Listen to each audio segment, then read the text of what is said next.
ہمارے چینل کو سبسکرائب کریں اور بیل آئیکن دبائیں۔ ولقد نصركم الله ببدر وأنتم أذلة فاتقوا الله لعلكم تشكرون صدق الله مولانا العلي العظيم وبلغنا رسوله النبي الأمين البطيء الكريم معاشر محترم سامعین کرام، السلام علیکم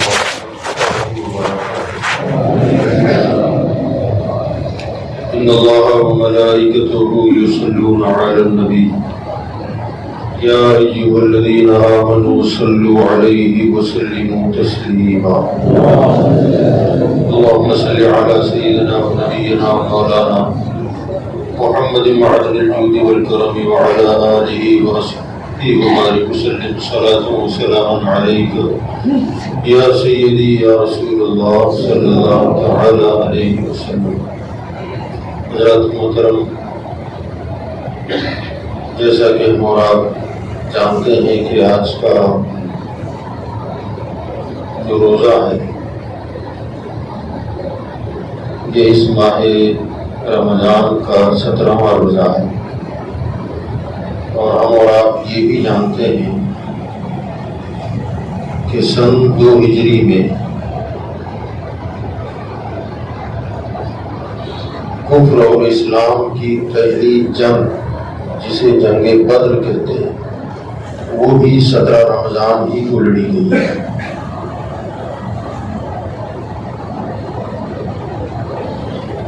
اس جنگ کا پس منظر اور پیش منظر اور اس کی تفصیلات کے لیے بہت وقت درکار ہے،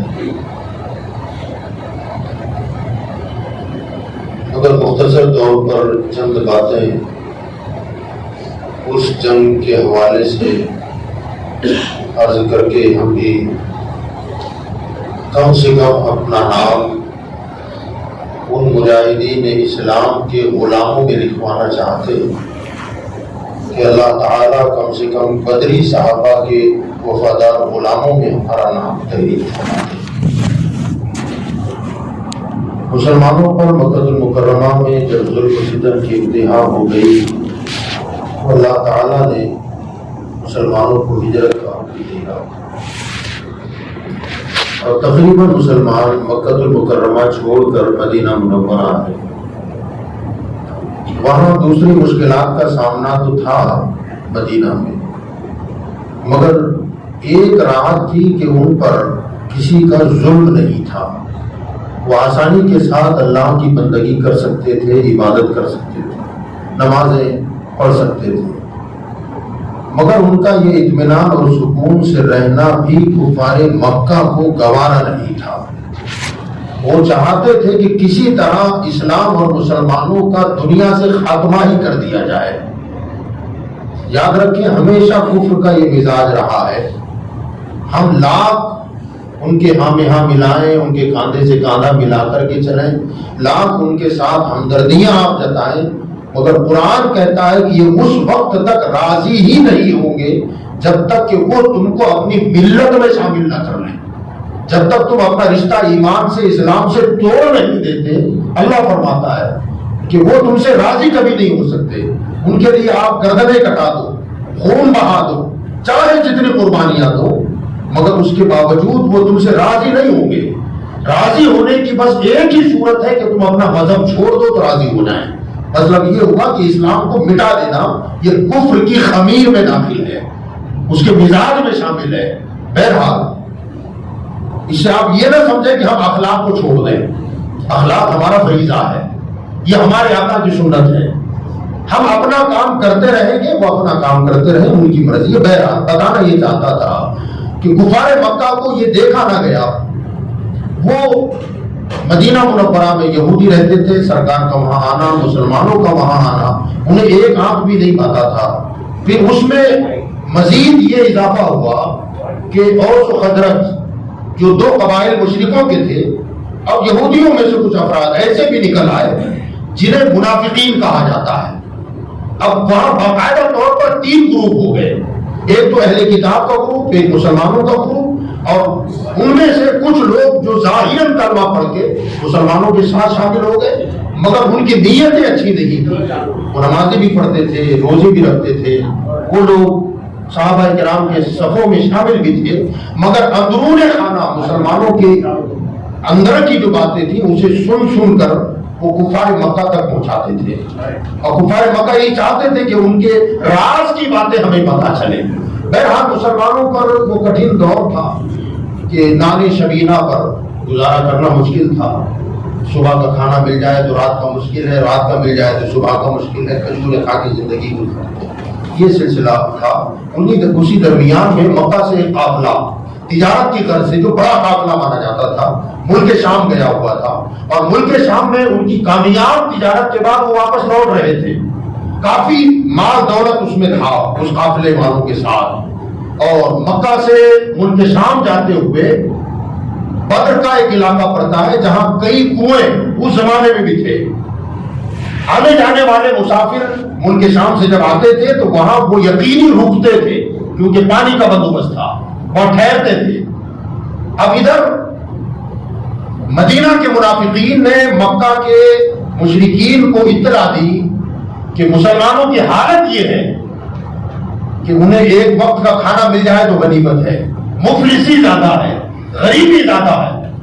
اب ظاہر بات ہے جن کو پیٹ بھر کے کھانا نہ ملے ان کے بازوں میں طاقت کیا ہوگی، ایک بات۔ دوسری بات یہ کہ مالی اعتبار سے کمزور ہے، اتنے کمزور کہ جس کے پاس تلوار ہے اس کے پاس ڈھال نہیں، جس کے پاس ڈھال ہے اس کے پاس نیزہ نہیں، جس کے پاس نیزہ ہے اس کے پاس سواری کا کوئی جانور نہیں ہے۔ اور ہمارا مشورہ یہ ہے کہ اگر ایسے میں مسلمانوں پر قوت کے ساتھ حملہ کر دیا جائے تو اسلام کو منٹوں میں دنیا سے مٹا دیا جا سکتا ہے۔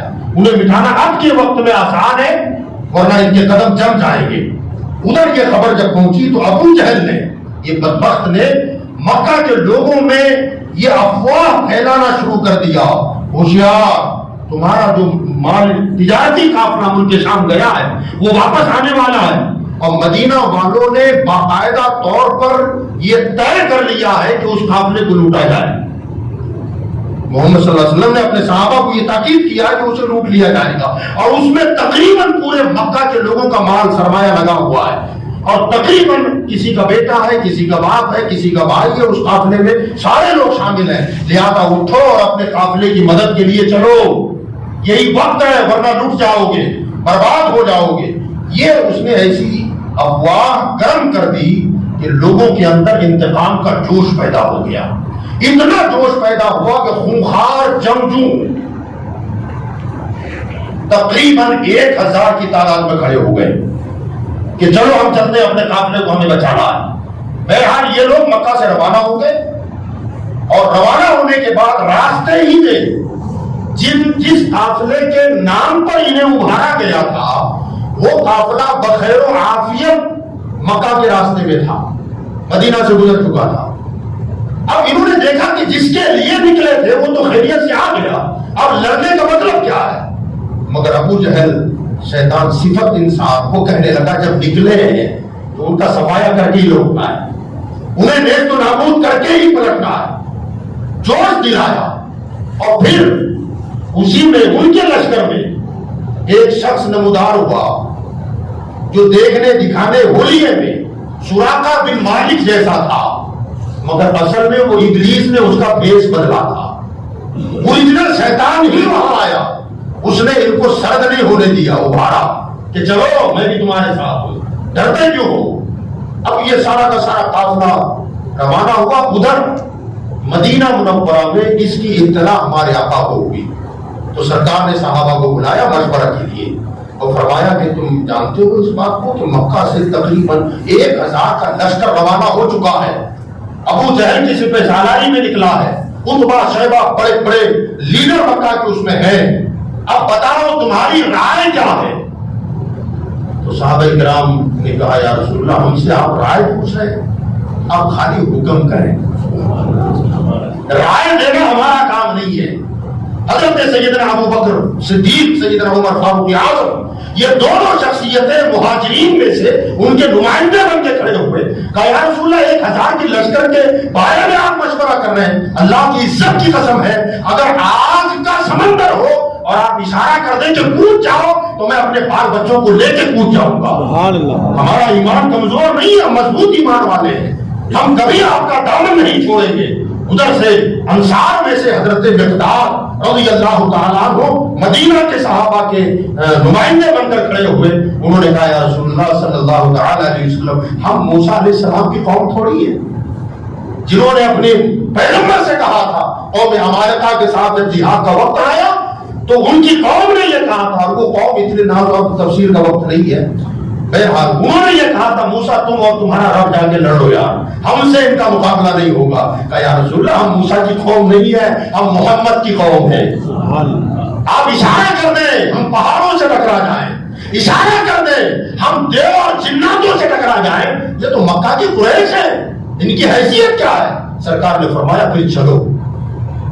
12 رمضان مبارکہ کو سرکار نے کوچ کرنے کا حکم دیا. 12 رمضان کو مدینہ سے نکلے, مدینہ شہر سے کچھ فاصلے پر گئے. سرکار نے فرمایا گنتی کرو مجاہدین کی. جب گنتی ہوئی تو صرف 313 تھے, 313 مجاہدین. ادھر سے اطلاع آئی کہ ان کی تعداد تقریباً 1000 ہے, ہتھیاروں سے لیس. اور صحابہ کے پاس کیا حالت تھی اللہ, 313 مجاہدین میں کل 6 تلواریں. آپ ذرا سوچو, 6 تلواریں 313 مجاہدین کے بیچ میں, صرف 2 گھوڑے اور 8 زرہ جو ہوتی ہے لوہے کا جیکٹ جو ہوتا ہے بدن پہ باندھنے والا پہننے والا, ایسی یہ 8 تھی. اتنا سرمایہ ان کے پاس اور چلے ہیں اتنے بڑے لشکر کا مقابلہ کرنے. بہرحال نہ تیروں پر نہ خنجر پر نہ بھالوں پر بھروسہ تھا. انہیں اگر بھروسہ تھا تو صرف کالی کملی والے پر بھروسہ تھا, سرکار کی ذات پہ بھروسہ تھا, اللہ کی ذات پہ بھروسہ تھا. سرکار مدینہ صلی اللہ علیہ وسلم نکل پڑے, کہا اللہ بھروسے, اور پھر فرمایا میں تمہیں بشارت دیتا ہوں اللہ تمہیں کامیابی عطا فرمائے گا. صحابہ کے لیے تو حضور کا جملہ ہی کافی تھا, کیونکہ جانتے تھے کہ میرا مصطفیٰ غیب دان بھی ہے, وہ غیب جاننے والے ہیں, مستقبل کی باتیں بتاتے ہیں. ان کا ایمان تھا, عقیدہ تھا. بہرحال یہ لوگ نکل پڑے اور بدر کا میدان مدینہ سے تقریباً 80 میل کے فاصلے پر ہے. میں سمجھتا ہوں کئی لوگوں نے اس کی زیارت کی ہوگی اس جگہ کی, 80 میل کے فاصلے پر. اب وہاں گھومے تھے. جب یہ لوگ وہاں پہنچے تو ابو جہل اپنا لشکر ان سے پہلے وہاں اتار چکا تھا. صحابہ کرام کے لشکر کو بھی ہمارے سرکار صلی اللہ علیہ وسلم نے ایک مقام پر ٹھہرا دیا اور فرمایا یہاں رکے رہو. پھر حضور کے لیے ایک چھوٹا سا چوپڑا بنایا گیا. حضرت ابوبکر صدیق فرماتے ہیں کہ سرکار نے سارے صحابہ سے ارشاد فرمایا کہ آرام سے سو جاؤ. صحابہ کا بیان ہے کہ جنگ کی حالت ہے, صبح لڑائی ہونے والی ہے, مگر اللہ بہتر جانتا ہے رات کو ایسی نیند آئی کہ زندگی میں کبھی سوئی نہیں تھی. ایسا اتنی گہری نیند, گویا یہ اللہ کا فضل تھا, ان پر اطمینان نازل کر دیا. کہا رات کو بھرپور نیند نکالو تاکہ صبح تر و تازہ رہو, صبح تازگی رہے تمہارے اندر. کہا رات بھر ہم سوتے رہے. ابوبکر صدیق فرماتے ہیں سب سو گئے, آمنہ کا لال پوری رات جاگتا رہا اور پوری رات میرے سرکار دعا کرتے رہے کہ مولا تیرے وعدے کو پورا کرنے کا وقت آ گیا ہے. مولا مٹھی بھر میرے پاس جو سرمایہ تھا وہ میں نے میدان میں ڈال دیا ہے, اس سے زیادہ میرے پاس کوئی سرمایہ نہیں ہے. میرے پاس جتنے افراد تھے سب کو میدان میں اتار دیا ہے. مولا اب تیری مدد پر مجھے بھروسہ ہے, اگر تو آج ان کی مدد نہ کرے گا تو پروردگار لن تو ابدا. سرکار کا ناز بندگی آپ دیکھیں, آقا دعا میں کہہ رہے ہیں مولا اگر یہ ہلاک ہو گئے تو قیامت تک زمین پر تیری عبادت نہ ہو سکے گی. اللہ سرکار کا ناز بندگی ہے. آپ یہ بتا رہے ہیں کہ اگر یہ مل گئے, یہ 313 ختم ہو گئے تو صبح قیامت تک اس زمین پر تیری بندگی نہ ہو سکے گی, تیری عبادت کوئی نہ کر سکے گا. پوری رات دعا کرتے رہے. جب صبح ہوئی سرکار نے فجر سے پہلے لوگوں کو جگانے کا حکم دیا. لوگ جاگے اور نماز فجر باقاعدہ طور پر جماعت کے ساتھ ادا کی گئی. اشارہ کافی ہے سمجھداروں کے لیے. میدان جنگ ہے, 1.5 گھنٹے کے بعد جنگ ہونے والی ہے, مگر نماز فجر دیر کرنا تو الگ بات ہے, الگ الگ پڑھنے میں تو الگ بات ہے, جماعت کے ساتھ ادا کی گئی. مسلمانوں یہ ہمارے لیے سمجھنے کے لیے کافی ہے جنگ کے میدان میں. پھر اس کے بعد ہمارے آقا صلی اللہ علیہ وسلم نے صفوں کو درست کرنے کا حکم دیا. روزے ہیں لوگوں کے, لمبا دن ہے, گرمی کا موسم تھا, صفیں درست کر لی گئی، ادھر سے دشمن کا لشکر بھی تیار ہو گیا۔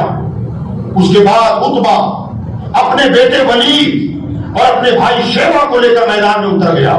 3 افراد، مکہ کے بڑے رئیسوں میں اس کا شمار ہوتا تھا، طاقتور تھا، اور اس نے مبارزت طلب کی، مقابلے کے لیے بھیجو۔ حضرت سیدنا حذیفہ کھڑے ہو گئے، کہا یا رسول اللہ مجھے اجازت دے میں جاتا ہوں۔ حضور نے فرمایا نہ، بیٹھ جاؤ۔ پھر اس کے بعد حضرت عوف کھڑے ہوئے، اس کے بعد حضرت سیدنا عبیدہ کھڑے ہوئے۔ یہ لوگ 3 افراد میدان میں گئے تو انہوں نے پوچھا تم کون ہو؟ ہم تم کو نہیں جانتے۔ انہوں نے کہا ہم انصار مدینہ سے ہیں۔ کہا ہم تم سے لڑنے ہی نہیں آئے، ہمارے مقابلے میں تو ہمارے جوڑ کے آدمی بھیجو۔ اب جیسے وہ پلٹ کے آئے تو سرکار نے پھر کھڑے ہو کر کہا امیر حمزہ کہاں ہے؟ کہا رسول اللہ میں حاضر ہوں۔ فرمایا علی ابن ابی طالب کہاں ہے؟ کہا رسول اللہ میں حاضر ہوں۔ اتنے میں سرکار نے فرمایا ابو عبیدہ بن جراح کہاں؟ ابو عبیدہ کہاں ہے؟ وہ کھڑے ہو گئے۔ انہوں نے کہا سرکار نے فرمایا اب تم تینوں تین کے مقابلے میں جاؤ۔ ولید جوان لڑکا تھا کیونکہ عتبہ کا بیٹا تھا، اس کے مقابلے میں حضرت سیدنا علی المرتضیٰ تشریف لے گئے، اور عتبہ کے خود مقابلے میں حضرت امیر حمزہ تشریف لائے، اور شیبہ کے مقابلے میں حضرت سیدنا ابو عبیدہ رضی اللہ تعالیٰ عنہ تشریف لائے۔ اور یہ دونوں شیر خدا، یاد رکھیں حضرت امیر حمزہ بھی اسد اللہ ہیں، ان کو لقب میرے مصطفیٰ نے شیر خدا کا دیا ہے، اور ان کے بعد حضرت مولا علی یہ خود بھی شیر خدا ہے، اور حضرت ابو عبیدہ یہ عمر رسیدہ آدمی تھے، زیادہ عمر تھی۔ جب مقابلے میں آئے تو حضرت امیر حمزہ اور حضرت علی المرتضیٰ نے اپنے دشمن کو سنبھلنے کا موقع ہی نہیں دیا، پہنچتے ہی بجلی کی طرح تلوار چلائی اور دونوں کو کاٹ کر کے رکھ دیا۔ مگر ادھر شیبہ نے حضرت ابو عبیدہ پر ایسا وار کیا کہ آپ کا پیر پوری طرح کٹ چکا تھا اور اسے خون بہ رہا تھا۔ حضرت مولا علی نے دیکھا کہ حضرت ابو عبیدہ بری طرح زخمی ہے، کہیں یہ بدبخت انہیں قتل نہ کر دے۔ آپ تیزی کے ساتھ بڑھے اور شیبہ پر ایسا وار کیا کہ اس کے بھی 2 ٹکڑے کر دیا، اور حضرت ابو عبیدہ کو حضرت علی نے اپنے کاندھے پر ڈالا اور دوڑتے ہوئے جناب مصطفیٰ کے پاس آئے۔ حضرت ابو عبیدہ نے کہا علی مجھے نیچے رکھ دو، مجھے زمین پر رکھ دو۔ حضرت علی نے زمین پر رکھا، آپ گھسیٹتے ہوئے حضور کے پیروں پر آئے اور پیر پکڑ کر اپنے کان سے لگایا اور کہا یا رسول اللہ کاش آپ کے چاچا ابو طالب آج ہوتے تو انہوں نے جو آپ کی شان میں قصیدہ کہا تھا اس شعر کا مصداق میں ہوتا۔ حضرت ابو طالب نے جو کہا تھا اے مکہ والو تم یہ سمجھتے ہو کہ ہم میدان جنگ میں محمد کو چھوڑ دیں گے؟ نہیں نہیں، ہم ان کے لیے اپنے بچوں کو چھوڑ دیں گے، اپنے مال کو چھوڑ دیں گے، ان کے قدموں پر اپنی جانیں قربان کر دیں گے۔ آقا کیا میں ان میں سے نہیں ہوں؟ سرکار نے فرمایا ابو عبیدہ یقیناً تم انہی میں سے ہو جو تم نے سب کچھ میرے لیے قربان کیا۔ کہا یا رسول اللہ کیا اللہ مجھے شہادت کا رتبہ عطا فرمائے گا؟ میرے آقا نے فرمایا ہاں ابو عبیدہ، اللہ تعالیٰ نے تمہیں شہادت کا مرتبہ عطا فرمایا۔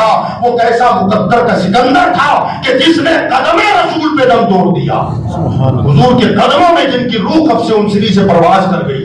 اس کے بعد چونکہ اب مقابلہ ایک ایک کا ناگزیر تھا ان کے لیے، انہوں نے صفیں مکمل درست کی۔ حضور صلی اللہ علیہ وسلم نے فرمایا کہ میرے اشارے کے بغیر کوئی بندہ آگے نہ بڑھے، اگر دشمن قریب بھی آ جائے تب بھی جب تک میں نہ کہوں کوئی حملہ آگے بڑھ کے نہیں کرے گا۔ سارے صحابہ سب باندھ کر کھڑے ہوئے اور سب کی زبان پر اللہ کا ذکر جاری ہے، میدان جنگ میں بھی اللہ کے ذکر سے خالی نہیں ہے، اور حضور صلی اللہ علیہ وسلم دعا کر رہے ہیں کہ میرے مولا اب ان کی مدد فرما، مولا ان کی مدد فرما، تو نے مجھ سے وعدہ کیا تھا، مولا تیرا وعدہ پورا کرنے کا وقت آ گیا ہے، مولا اپنا کرم کر دے۔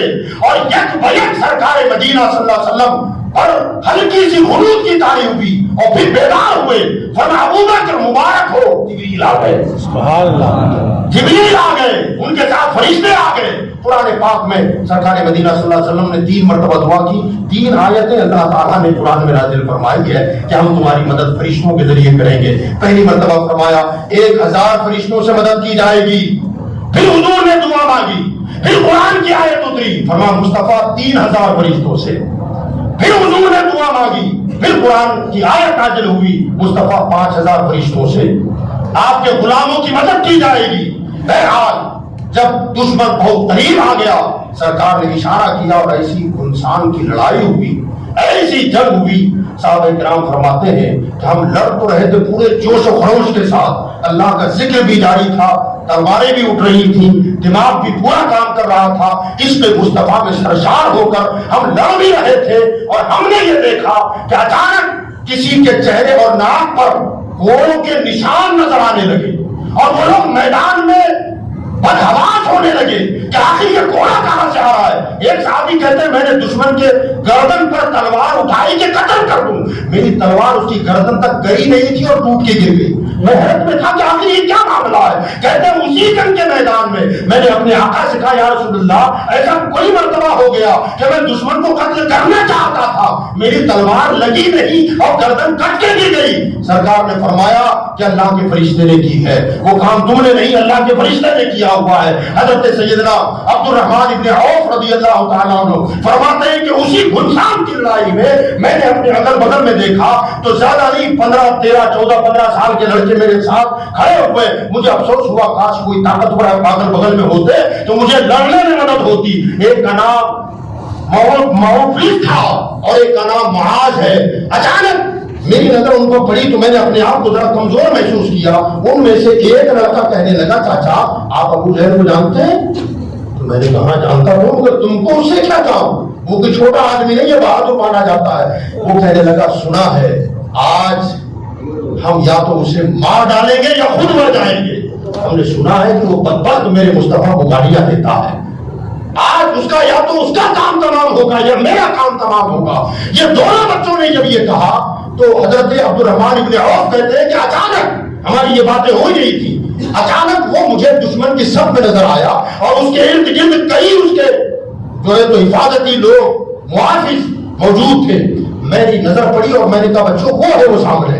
اب کہتے ہیں ابھی میری انگلی ادھر اٹھی ہوئی تھی، ادھر بچوں کو دیکھا تو بچے غائب۔ دوسری نظر جب اٹھائی تو میں نے دیکھا ابو جہل کے سر پہ تلوار مار رہے ہیں، دونوں کے دونوں بجلی کی تیزی کے ساتھ پہنچے اور تلوار کا وار کرنے لگے۔ اتنے وار کیے کہ ابو جہل ادموا ہو کر زمین پر گر پڑا، ان کی تلوار پر خون لگا ہوا تھا اور دونوں کے دونوں نے اسے جب زمین پر گرا دیا دوڑتے ہوئے حضور کے پاس گئے اور جا کر کے کہنے لگے یا رسول اللہ دونوں بچے۔ حضرت معاذ کہنے لگے آقا ابو جہل کو میں نے قتل کیا ہے۔ حضرت موفیس کہنے لگے یا رسول اللہ ابو جہل کو میں نے قتل کیا ہے۔ میرے سرکار نے فرمایا بچوں تم نے اپنی تلواریں صاف کی ہیں؟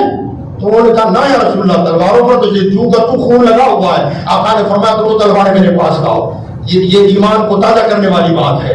دونوں تلواریں میرے پاس لاؤ۔ جب دونوں تلواریں خون میں بھری ہوئی تھی آقا نے خون کو دیکھا، ایک تلوار دیکھی کہاں اس نے قتل کیا، دوسری تلوار دیکھی کہاں اس نے بھی اسی کو قتل کیا ہے۔ میں یہاں ایک بات عرض کرنا چاہتا ہوں، آج ٹیکنالوجی کا زمانہ ہے، بہت ترقی یافتہ زمانہ ہے، مگر زیادہ سے زیادہ خون کا نیگیٹو پوزیٹو کیا ہے، اس کا گروپ کون سا یہ بتایا جا سکتا ہے۔ اگر ایک گروپ کا خون میرا بھی ہو آپ کا بھی ہو اور دونوں کے خون الگ الگ کر کے کسی لیبارٹری میں لے جائے وہ خالی گروپ بتائے گا، مگر یہ نہیں کہہ سکتا کہ یہ ذاکر رضا کا خون ہے اور یہ فلاں کا خون ہے۔ مگر میرے مصطفیٰ کی نگاہوں کے قربان جائے تلوار پر لگے ہوئے خون کو دیکھ کے بتا دیا کہ دونوں کی تلواروں پر ابو جہل کا خون لگا ہوا ہے۔ جہاں صدیاں گزر جائے گی میڈیکل سائنس جہاں نہ پہنچ پائے گی، صدیوں پہلے مصطفیٰ کی نظر پہنچ چکی ہے۔ یہ ہمارے آقا کی شان ہے۔ بہرحال ابھی وہ مرا نہیں تھا مگر بعد میں حضرت عبد الرحمن ابن عوف نے اسے قتل کیا تھا اس بدبخت کو۔ بہرحال یہ جنگ بڑی تیزی کے ساتھ شدت کے ساتھ لڑی گئی، فرشتوں نے بھی اس میں امداد فرمائی اور پھر اچانک تقریباً ان کے کئی لوگ گرفتار ہونے لگے، قتل ہونے لگے، گرفتار ہونے لگے، قتل ہونے لگے، تو دشمنوں میں بھگدڑ مچ گئی۔ اب وہ بھاگنے کی تیاری کرنے لگے، صحابہ ان کا پیچھا کرنے لگے۔ اب حالت یہ تھی کہ بڑے رعونت، تکبر اور غرور کے ساتھ جو لشکر میدان میں اترا تھا، ہتھیاروں سے لیس تھا، سواریوں سے لیس تھا، پیڑ بھرے ہوئے ہیں، ادھر فاقہ کش ہے، ہتھیار نہیں ہے، روزے دار ہیں، مگر اللہ نے فرشتوں کے ذریعے مدد فرما کر مسلمانوں کو غالب کر دیا۔ اللہ فرماتا وَلَقَدْ نَصَرَكُمُ اللَّهُ بِبَدْرٍ وَأَنْتُمْ أَذِلَّةٌ فَاتَّقُوا اللَّهَ لَعَلَّكُمْ تَشْكُرُونَ۔ بے شک میدان بدر میں جب تم بہت کمزور تھے تو ہم نے تمہاری مدد فرمائی. اِذْ تَقُولُ لِلْمُؤْمِنِينَ أَلَن يَكْفِيَكُمْ أَن يُمِدَّكُم بِثَلَاثَةِ آلَافٍ مِّنَ الْمَلَائِكَةِ مُنزِلِينَ. اللہ فرماتا ہے کہ جب تم دعا کر رہے تھے تو ہم نے تم سے کہا تھا 3000 فرشتوں سے تمہاری مدد کی جائے گی. اللہ نے 1000 پہلے بھیجے, پھر 3000 بھیجے, پھر 5, یہ کل ملا کے 5000 فرشتے ہو گئے. بہرحال یہ دشمنان اسلام میدان چھوڑ کر بھاگے اور 1000 جنگجو خوخاروں میں سے 70 کے قریب 70 لوگ قتل ہوئے. دشمنوں کے 70 افراد مارے گئے اور 70 ہی لوگ گرفتار ہوئے اور 313 میں سے صرف 14 مسلمان شہید ہوئے. یہ اللہ کی شان ہے. 14 مسلمانوں نے جامع شہادت نوش کیا, جن میں سے 7 انصار تھے اور 6 مدینہ منورہ, 7 مدینہ والے. یہاں مدینہ والے تھے اور جو ہے تو باقی حضرات مکہ والے تھے. بہرحال یہ لوگ شہید ہوئے, ادھر 70 افراد قتل ہوئے. یہاں میں ایک بات بھی بتانا چاہتا ہوں, وہ یہ ہے صاحب تفسیر مظہری نے ایک ایمان افروز بات اس جگہ پر لکھی ہے. کسی دوسری تفسیر میں تو مجھے ملا نہیں, لیکن صاحب تفسیر مظہری نے اس کو لکھا ہے. فرماتے ہیں جنگ مکمل ہوئی, دشمن بھاگ گیا, 70 افراد گرفتار ہوئے, 70 مارے گئے. 70 کو حضور صلی اللہ علیہ وسلم نے بے گورو کفن نہیں رہنے دیا, حالانکہ دشمن تھے. چاہتے تو گدھوں اور کووں اور چیلوں کے لیے چھوڑ دیتے, مگر حضور رحمت عالم بھی ہے. حضور نے فرمایا نہ, اگرچہ دشمن کی لاش ہے مگر جنگلی جانوروں کے لیے نہ چھوڑو, کہ انہیں بھی ان کے گڈھوں میں دفن کرنا یہ ہماری ذمہ داری ہے. سرکار نے ایک گڑھے میں سب کی لاشوں کو ڈالا, مٹی ڈلوا دیا, اور مٹی ڈلوانے کے بعد حضور صلی اللہ علیہ وسلم نے بدر میں تقریباً 3 دن قیام فرمایا. 3 دن رکے جنگ کے بعد. فرماتے ہیں جب جنگ مکمل ہو گئی, اب جو فرشتے آئے تھے وہ فرشتے واپس پڑ گئے. اب ان میں 14 لوگ تو شہید تھے اور باقی حضرات جو تھے, ظاہر بات ہے 1000 سے مقابلہ ہوا ہے. اگرچہ فرشتے آئے تھے مگر زخمی تو تقریباً لوگ تھے. سر کٹا ہوا, ہاتھ ٹوٹا ہوا, پیر کٹا ہوا, پیر ٹوٹا ہوا, کسی کو تیر لگا ہوا, کسی کو خنجر لگا ہوا. ایسے وقت میں ظہر کا وقت ہو گیا, سورج ڈل چکا تھا. ظہر کا وقت ہوا تو حضور صلی اللہ علیہ وسلم نے فرمایا آؤ چلو نماز پڑھتے ہیں. اس وقت بھی صحابہ نے جماعت کے ساتھ نماز پڑھی. آج ہمارے سر میں درد ہوتا ہے تو نماز چھوٹ جاتی ہے, بخار آ جائے تو نماز چھوٹ جاتی ہے. فرماتے ہیں کہ اس حالت میں بھی صفیں لگ گئی, اذان ہو گئی, اقامت ہو گئی اور سرکار مصلی امامت پر تشریف لے گئے, امام بنے. امام بننے کے بعد صاحب تفسیر مظہری لکھتے ہیں کہ سرکار نماز پڑھا رہے ہیں اور جب سلام پھیرا, نماز مکمل ہو گئی تو ایک صحابی نے سوال کر ڈالا. سوال یہ کیا کہ یا رسول اللہ عین حالت نماز میں آپ مسکرا کیوں رہے تھے؟ یہ بات بہت قابل غور ہے. امام صاحب مصلی پر کھڑے ہیں, پچھلا مقتدی ان کے مسکرانے کو دیکھ سکتا ہے؟ مسکرانا, تبسم کرنا, خالی منہ مسکراہٹ کی طرف کھل جانا, یعنی یہ تو ہوتا ہے کہا لگانا, کھل کھلا کے ہنسنا, آواز سے پتا چلے گا ہنس رہا ہے. لیکن مسکراہٹ جب تک چہرہ نہ دیکھو پتا نہیں چلتا کہ کون مسکرا رہا ہے, کون منہ بگاڑ رہا ہے, بنا رہا ہے. وہ سرکار امامت کر رہے ہیں اور پیچھے صحابی کہتے ہیں نماز کے بعد کہ یا رسول اللہ آپ مسکرا کیوں رہے تھے؟ اس پر سرکار نے فرمایا جنگ میں مدد کے لیے فرشتے آئے تھے ہمارے. کہاں آتا, اس کا تو مشاہدہ بھی ہم نے کیا اور آپ نے بھی بتایا. کب صاحب فرشتے یہ سمجھے کہ جس کام کے لیے آئے تھے وہ تو ہو گیا پورا, جنگ میں فتح ہو گئی مسلمانوں کی, سرکار کی, اب ہمارا کام ختم ہو گیا, ڈیوٹی پوری ہو گئی, واپس چلو. ان کے سپہ سالار جناب جبریل علیہ السلام تھے. یہ سب کے سب جب آسمانوں پر گئے تو آسمانوں کے دروازے بند. جناب جبریل نے آواز دی, اندر سے آواز آئی کون ہے؟ کہا دروازہ کھولو, میں جبریل ہوں. کہنا رب نے منع کیا ہے, اگرچہ جبریل ہو دروازہ نہیں کھلے گا. حضرت جبریل گھبرا گئے کہ اس سے پہلے فرشتوں میں رہتا تھا ابلیس, وہاں سے دھتکار کے نکال دیا گیا اور اب میرے لیے واپسی کے دروازے بند ہیں. کہیں ایسا تو نہیں کہ اللہ کے دربار سے مجھے بھی نکال نہ دیا گیا ہو؟ ڈر گئے, کا وجہ کیا ہے؟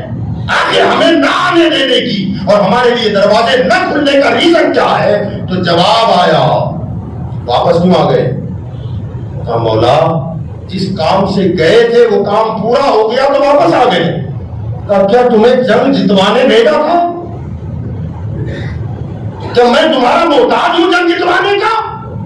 فرمایا اگر میں چاہتا تو آسمان سے پتھروں کی بارش کر دیتا، میں چاہتا تو زمینیں پھٹ جاتی اور دشمن غرق ہو جاتا۔ یاد رکھو تمہیں جنگ لڑنے نہیں بھیجا تھا، زبان مصطفیٰ کو پورا کرنے بھیجا تھا۔ ان کی زبان ہلی تھی کہ مولا فرشتے بھیجے، اس لیے فرشتے بھیجے تھے۔ تمہیں جو بھیجا تھا مصطفیٰ کے کہنے پہ بھیجا تھا، تو جس کے کہنے پہ بھیجا ہے اس سے اجازت لے کے آ رہے ہو؟ تڑپ جاؤ یار، ان کی اجازت لیے بغیر آئے ہو تو ان کی اجازت سے تو بھیجا تھا، ان کی اجازت کے بغیر آؤ گے دروازہ نہیں کھلے گا، اجازت لے کے آؤ گے دروازہ کھول دیا جائے گا۔ فرشتے واپس آئے، اب آقا فرماتے ہیں کہ میں نماز میں تھا اور جبریل سامنے آگے ہاتھ باندھ کے کھڑے ہو گئے، کہ یا رسول اللہ دروازے بند ہے، کہ ان کی اس حالت کو دیکھ کر میں مسکرایا اور یہ مسکرا کر گویا جواب دیا۔ جبریل پتہ چل گیا کہ میں کون ہوں۔ سبحان اللہ، یہ ہمارے آقا کی شان ہے۔ الحمدللہ حضور رحمت عالم صلی اللہ علیہ وسلم کو اللہ تعالیٰ نے ان کے غلاموں سمیت 313 نہتے مجاہدین کو میدان بدر میں کامیابی و کامرانی عطا فرمائی۔ تفصیلات زیادہ ہیں، انشاءاللہ کسی اور وقت پر عرض کی جائے گی۔ وما علینا الا البلاغ المبین۔